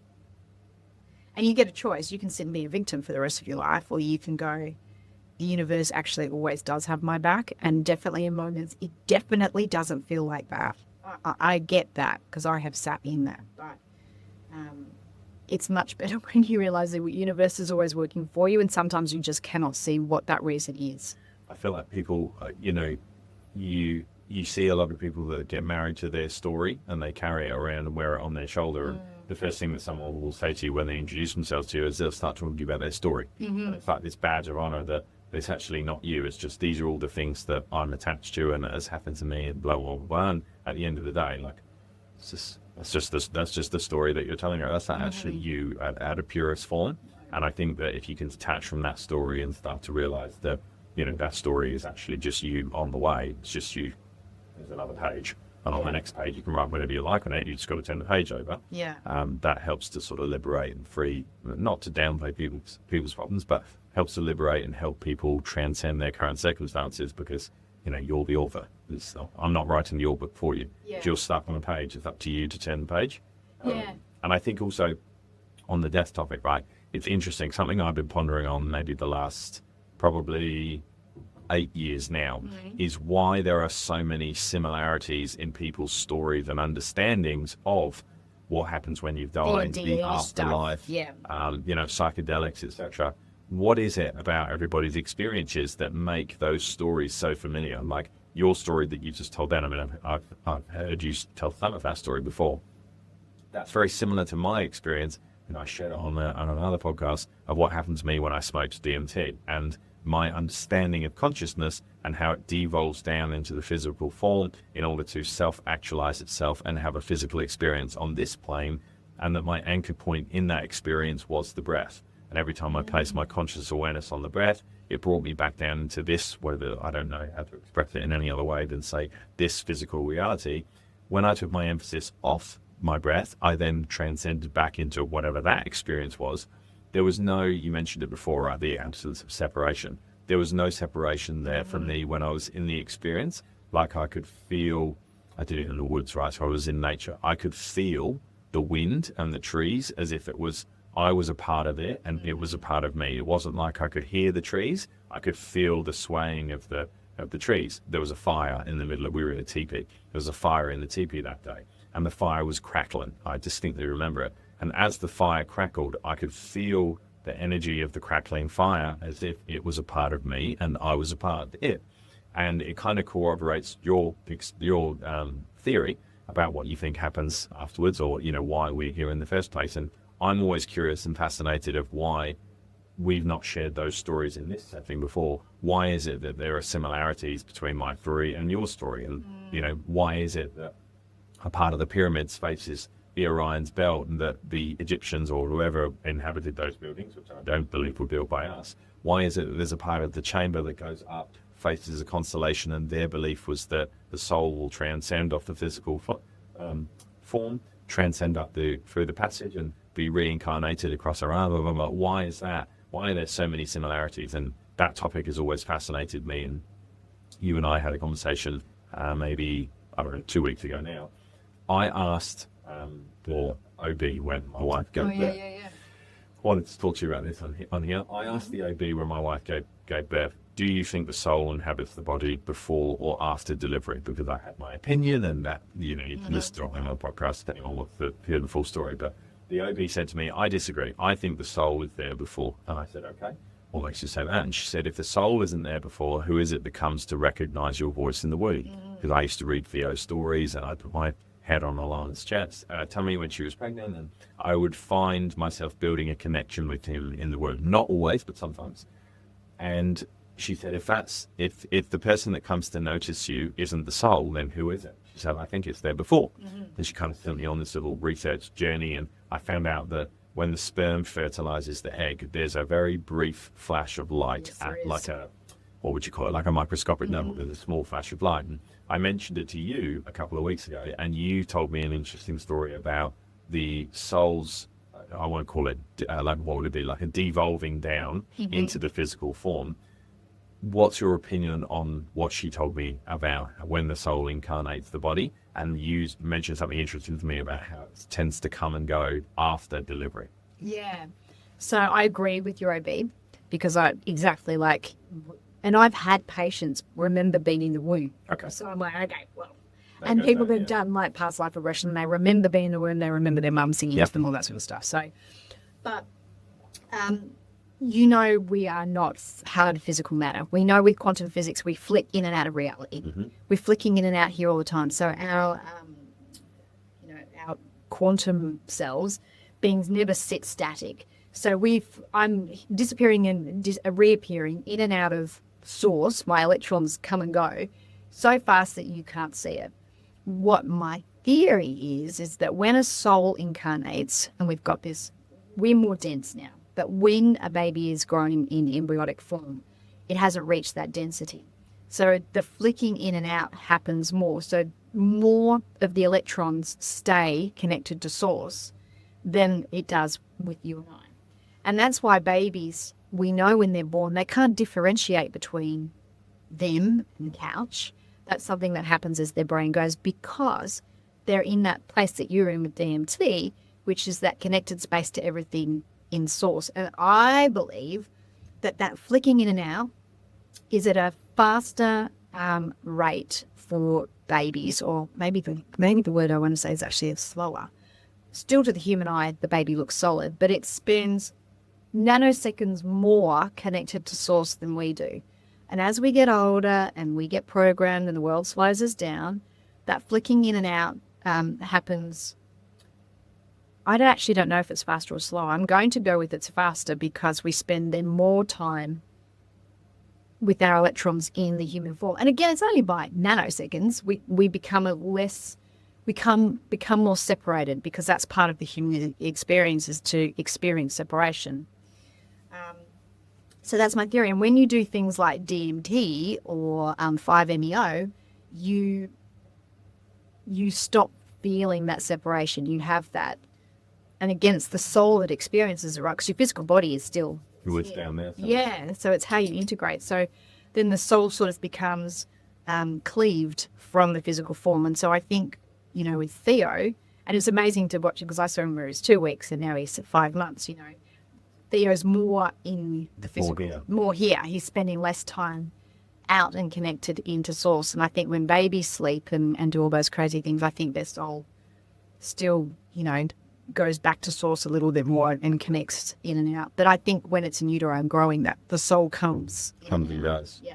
And I noticed that with him too. Like, he would always come online in the evenings. So about 9-10 o'clock at night, we would feel him start to move and come online. And then there'd be other times of the day where he's not present. Like if I tried to interact with him or read him a story or do something at certain times of the day, no response. But there would be other times that I would elicit a response, whether it's a a hand movement or a kick or something. And it sort of, I guess, confirms that some of what you're saying is that if he's coming and going while he's in the womb, then naturally there would be times where I'd be able to communicate with him and elicit a response, and then other times where I would get no response. And I think as well, does that not give rise to the imaginary friend story? Like if there's an argument to say that while you're in your developmental stages before the brain is fully formed and hardwired, there are aspects or fractured parts of your consciousness that are able to go somewhere else, if that's the best way I can describe it using words. If that's the case, does that not kind of corroborate the imaginary friend story? Because your imaginary friend that you were communicating with when you were younger, and happens all the time, my kids got imaginary friends that they know very well, where does the imaginary friend exist? Or is that a fractured part of their consciousness that is able to go somewhere that we can't as adults, similar to the telepathy tapes? Yeah, so my understanding from experiencing it and from the telepathy tapes is children, we see, is it 1/600th of the fraction of light? I think children and these kids on the telepathy tapes see a greater spectrum. Okay. So I think with being an imaginary friend, and what happened for me is I had a wider range. We talked about yesterday, like humans have like this really small, narrow thing that they live between, and it's getting narrower and narrower with air conditioning, all that sort of stuff.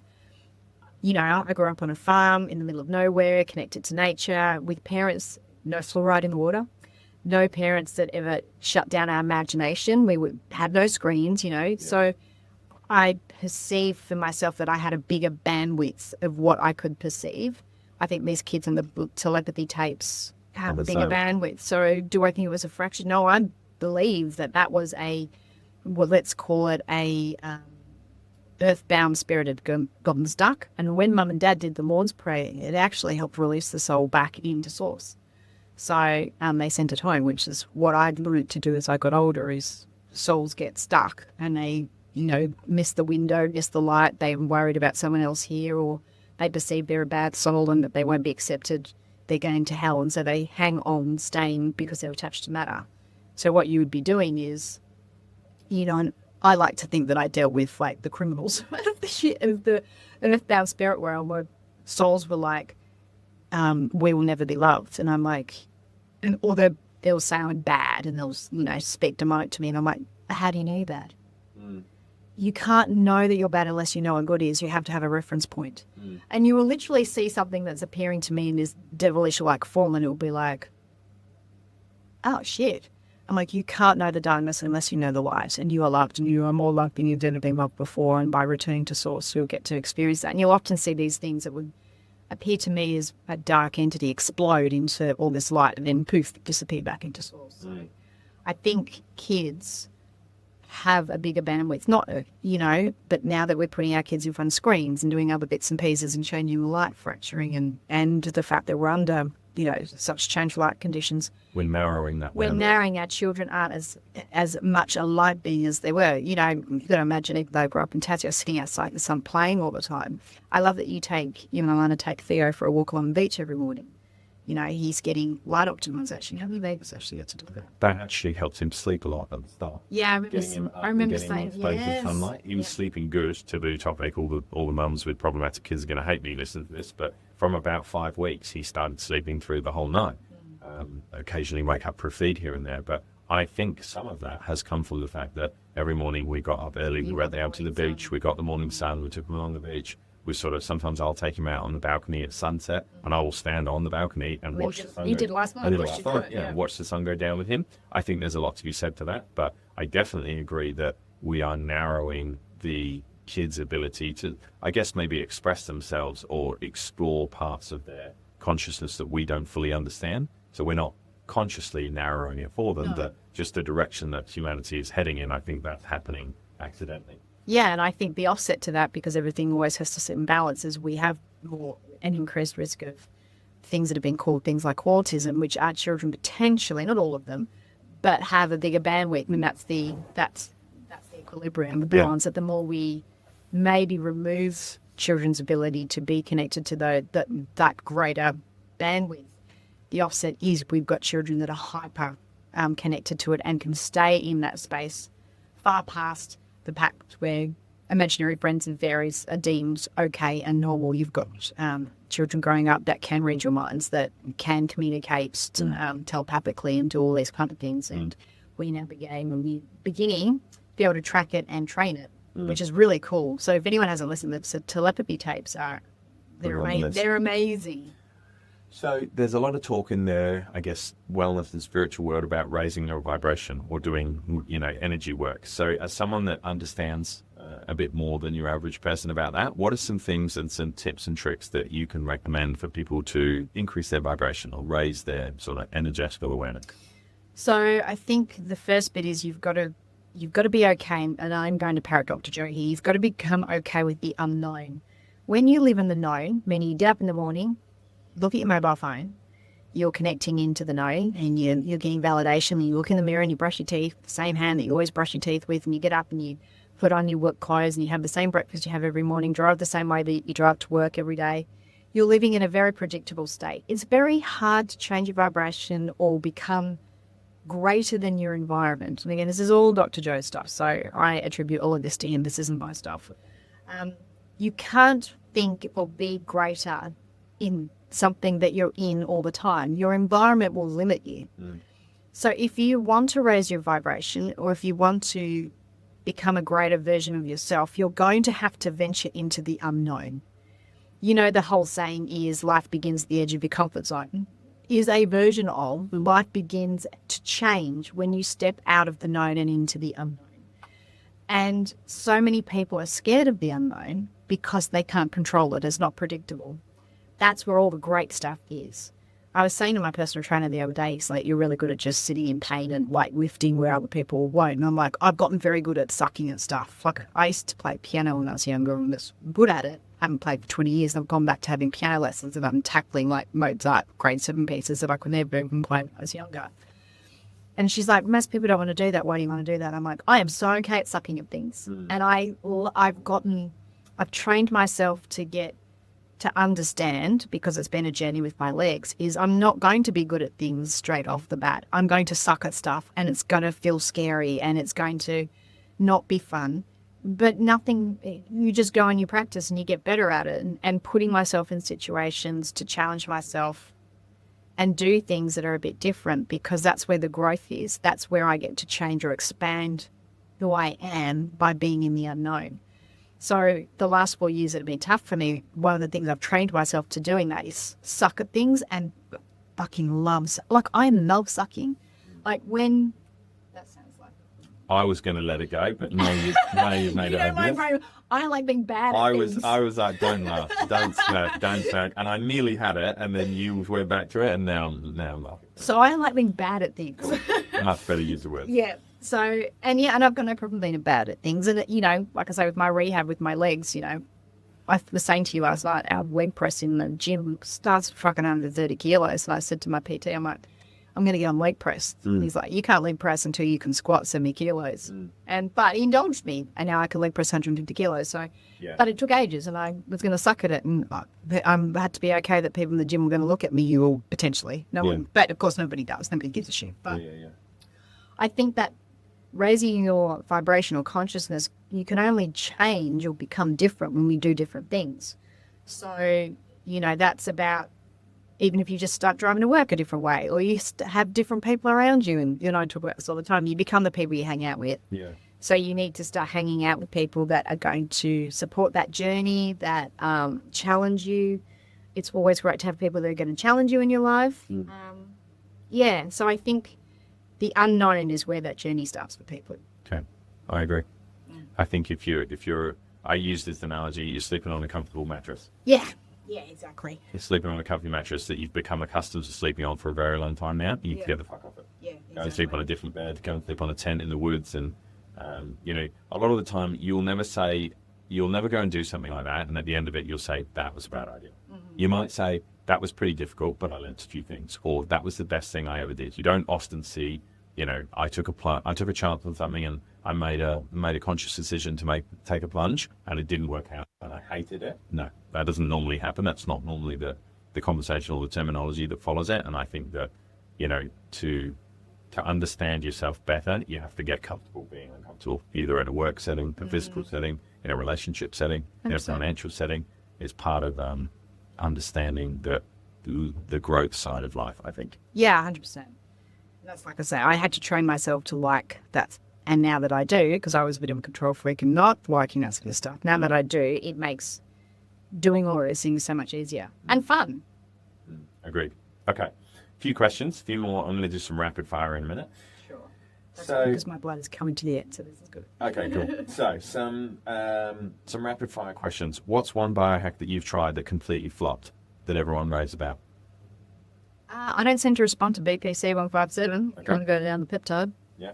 And your stem cell results are amazing. Oh, yeah, thank you. Yeah, I've had 6 rounds of stem cells. They do nothing for me. I've just got very expensive cells in my body. I spend a shit ton of money. Cool. If you could only give someone 3 pieces of advice for optimizing their health and performance, what would it be? Get good at sucking at things. Mm-hmm. Discipline is key. Mm-hmm. And you're going to have to be consistent. It's not going to happen overnight. Agreed. Cool. Okay, rapid fire.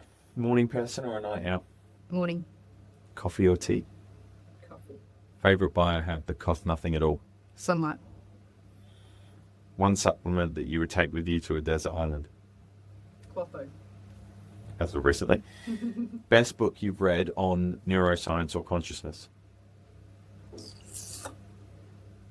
The Dancing Woolly Masters. The Dancing Woolly Masters by, do you know the author? It'll come to me. Okay. The Dancing Woolly Masters. I've not heard of that. Meditation or breathwork? Meditation. Cold plunge or sauna? Cold plunge. What's the most overrated health trend right now? Peptides. Even though they're the best, if When you're not used doing incorrectly, when used peptides. incorrectly. Okay, cool. If you could only track one biomarker for the rest of your life, what would it be? Sleep. What's the biggest health mistake you've ever made? Thinking that putting something in was going to give me instant results. And then being fucking disappointed when it didn't. And then giving up on everything else. Good. One piece of advice to someone who wants to start biohacking today. Listen to this. Blood test first. You can't build on something you haven't measured. Get your baseline sorted. What's the next frontier in biohacking, and what are you most excited about? Ooh, there's some really cool things coming down the pipelines. There's some really cool cells coming out that people don't know about. The stem cells are moving very quickly into things like Muse cells, SMS cells. There's a whole pile of cell lines that I think will be more specific, that will do kind of cool things. And we've got scaffolding coming in for regenerating spines and discs and stuff. So there's some cool stuff coming. Cool. If you could have dinner with anybody, alive or dead, ever, who would it be? Babaji. No, so he's the yogi in the mountains that apparently is still alive, and I'm missing his name. And Babaji, I want to say his name is, but yeah, there's a big yogi in the mountains. And he's meant to be 3, 5, 6,000 years old, still alive. Not sure. No one knows. People have seen him. People haven't. He was like the original image of a big yogi thing, and then talks about him in his autobiography of the yogi, and I cannot remember his name, but it'd be that guy. Okay, cool. And last rapid fire, what's the most important thing that people should know about their biology that they probably don't? You're far more amazing than you are. Very good. Now, I'm asking everyone on these podcasts these 3 closing questions. You're going to know these questions. Piece of advice from your life. The universe is always working for you, even though it doesn't feel like it. Cool. What's the most profound experience you've had in your life to date, and would you be willing to share it? Yeah. So I've done every psychedelic under the sun because I'm a cosmonaut.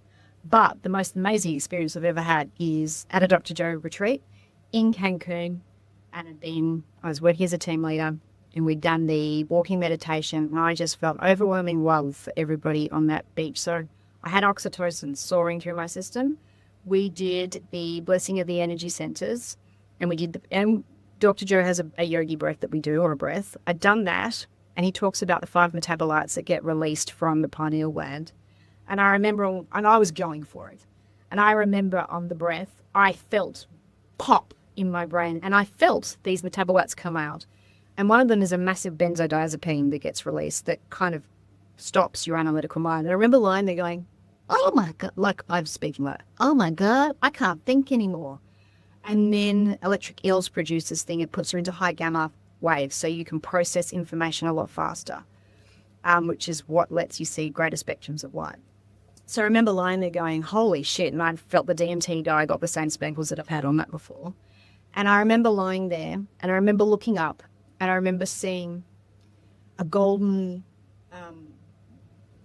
it was plasma around me. And I remember thinking that I'm like, oh my God. And I'm putting a stupid voice on because that's how it sounded because I was properly off my face at this time or drunk or whatever. I remember going, that's my coherence field. And I remember putting my hand out and touching it. It was plasma and I felt it and it bounced. And then another hand came over the other side of it like a sack and touched it and it vibrated and then it went pop. And I disintegrated into all these different particles all over the ground.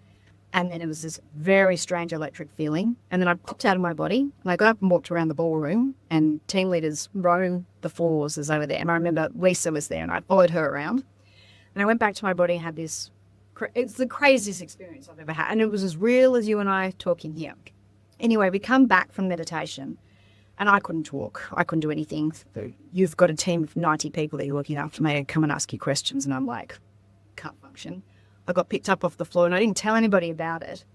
We got to lunchtime and we were setting up the coherence healing and Dr. Joe looks at me across the room and he does this. Oh shit, I'm in trouble. Where am I in trouble? I come over and he's like, nice meditation this morning, babe. And I'm like, what are you talking about? And he said, I saw it. You saw what happened. And he told me what happened in my meditation, but not told anybody. And he said, I said, how do you know? He said, your entire energy system has changed. He said, you are glowing. And then Lisa comes up to me, who I followed around the ballroom, but again, I'm on the floor doing nothing. And she said, will you follow me around the ballroom this morning? And I said, yep. So I was like, the confirmation for me was that Dr. Joe is far more plugged in than sometimes we might give him credit for because he could see it. And that I've done lots of psychedelics and nothing compares. I've had now 4 or 5 meditations close to that magnitude. Nothing compares to an amazing meditation when you know how to meditate properly by activating breath. And that's how I know the yogis could do all the sorts of crazy stuff that they could do because I've had some crazy experiences. That's the coolest experience. Yeah, most profound experience. Okay. And last question, the greatest thing that someone else has ever done for you?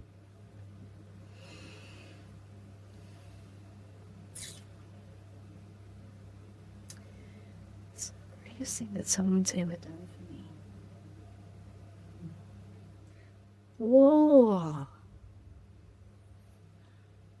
I'm actually going to say, I'm going to go back to Dr. Joe here. Okay. He changed the trajectory of my life. When he invited me to be a team leader, I had his mobile number. We used to text each other because we met at this thing. And I got an email saying you've been selected to be a team leader. And I texted him and I said, you've sent it to the wrong Fiona. He said, no, babe. He's like, that was for you. And going in and doing that stuff, I guess I felt like he saw me and all of me because he's like, I know what you've got to offer this. And yes, that sounds like I put him on a pedestal, trust me, I haven't.